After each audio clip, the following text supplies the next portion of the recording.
शंकरं शंकराचार्यं केशवं वादरायणं सूत्रभाष्यकृतौ वंदे भगवन्तौ पुनः पुनः।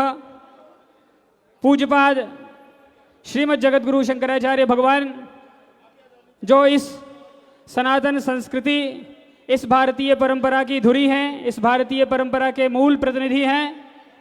भगवत्पाद आदि शंकराचार्य जी महाराज ने 4 पीठों की स्थापना की और उन पीठों को स्थापित करते समय उन्होंने एकमात्र उनको लक्ष्य यही दिया कि आप अपने सामने भारतीय संस्कृति के संरक्षण संवर्धन के लिए कार्य करेंगे। यही उत्तरदायित्व इन 4 पीठों को उन्होंने सौंपा।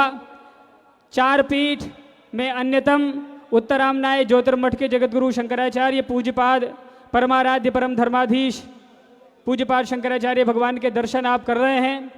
पूज्य महाराज श्री मंच पर विराजमान हो चुके हैं। 40 दिन पूर्व उन्होंने काशी में ये घोषणा की थी कि आज से ठीक 40 दिन बाद लखनऊ जा कर के हम गौ माता के विषय में सरकार का जो रुख है उसको जानना चाहते हैं, स्पष्टता के साथ जानना चाहते हैं। पूज्य महाराज श्री ने जो प्रतिज्ञा की थी उसके अनुसार 40वें दिन वो लखनऊ पहुंच गए। पूज्य महाराज श्री ने किसी भी गौ भक्त को ये नहीं कहा था कि तुम आओ तुम आओ। कल 24 घंटे पहले जब अनुमति मिली 26 शर्तों के साथ लोगों को पता चला, उसके बाद तमाम प्रतिबंध के साथ बिना आमंत्रित किए जो गौ भक्त यहाँ उपस्थित हुए हैं उन सब का हम गौ क्रांति परिवार की तरफ से पूज्य शंकराचार्य भगवान की ओर से आप सबका स्वागत करते हैं, आप सबका अभिनंदन करते हैं। जितने भी गौ भक्त यहाँ उपस्थित हैं वो सब निश्चित रूप से प्रशंसा के पात्र हैं कि बिना आमंत्रण के तो हम अपने परिवार में विवाह आदि में भी सम्मिलित नहीं होते हैं, लेकिन ना कोई आमंत्रण, ना कोई निमंत्रण, ना कोई आने जाने की व्यवस्था का खर्च और ना ही कोई दक्षिणा, बिना इसके इतने सारे गौ भक्त यहाँ उपस्थित हुए हैं। आप सब धन्यवाद के पात्र हैं। पूज्य महाराज श्री ने निर्धारित समय पर गौ ध्वज की स्थापना कर दी। पूज्य महाराज श्री ने शुभ विजय मुहूर्त में गौ माता की पूजा कर दी और पूज्यपाद महाराज श्री ने शुभ मुहूर्त में शंखनाद कर दिया। और इस शंखनाद के बाद ये जो धर्मयुद्ध जिसकी बात पिछले 40 दिनों से कही जा रही थी वो अब आरंभ हो चुका है। ये धर्मयुद्ध अब तय करने का समय आ गया है कि कौन सत्य के साथ है, कौन सत्ता के साथ है, कौन धर्म के साथ है, कौन अधर्म के साथ है, कौन गाय के साथ है और कौन गाय को कटवा करके प्राप्त हुई आय के साथ है।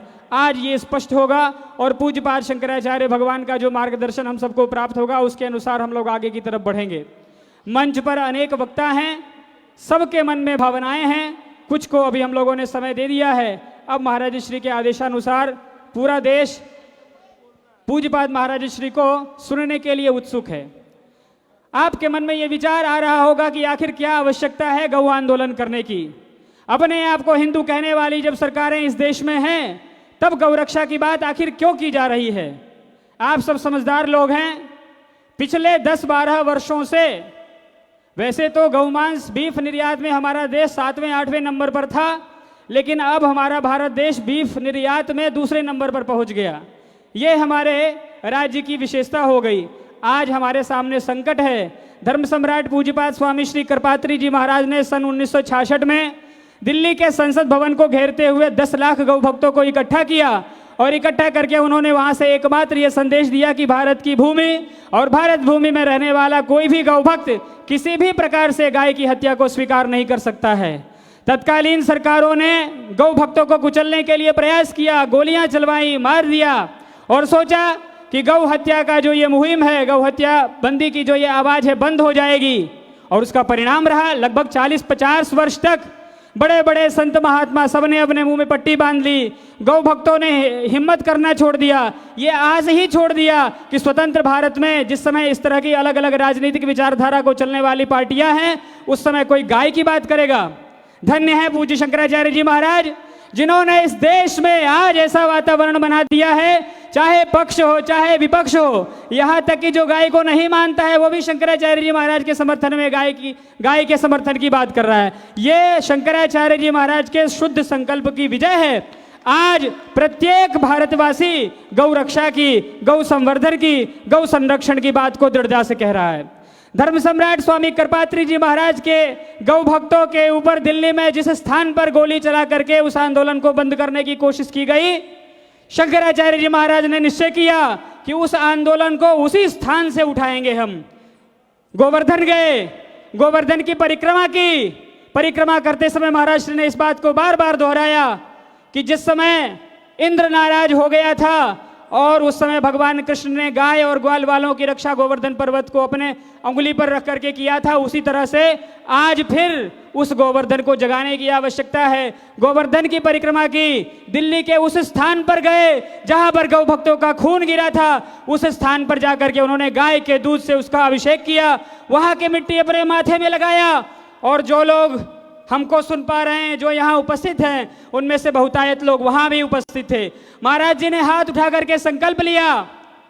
राम जिस समय वनवास में भ्रमण कर रहे थे, ऋषियों की अस्थि को जब उन्होंने देखा तो राम जी से रहा नहीं गया। उन्होंने प्रतिज्ञा की कि निशिचर हीन करौ मही भुज उठाए पनकीन।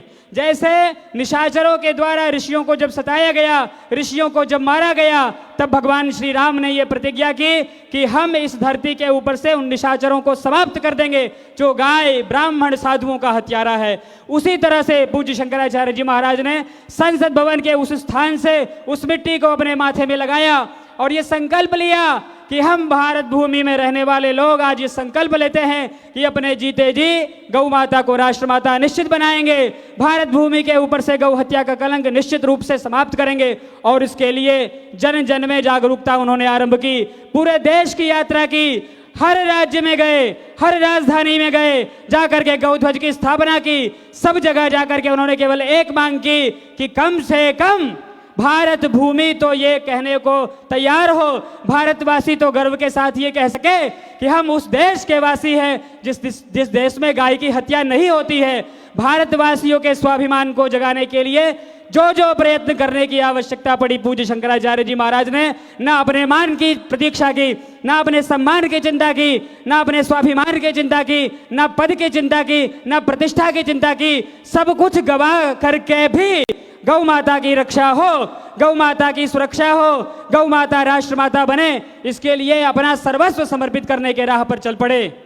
आप देखिए सरकारों के सामने अच्छे अच्छों की हालत खराब हो जाती है, बोल नहीं पाते हैं। लेकिन आज हम गौरवशाली हैं, हम सौभाग्यशाली हैं, हम भाग्यवान हैं कि हमें ऐसा गुरु प्राप्त हुआ है, हमें ऐसे महाराज प्राप्त हुए हैं जो सत्य की बात, निष्ठा की बात, धर्म की बात बड़ी दृढ़ता से रख रहे हैं। आज मंच पर पूज्य महाराज श्री विराजमान हैं। हमको आप सबके स्वागत के लिए यहाँ पर खड़ा किया गया था आयोजन समिति की तरफ से। हमने भूमिका के दृष्टिकोण से कुछ बातें पूज्य महाराज श्री के चरणों के माध्यम से आप सबको कहा है।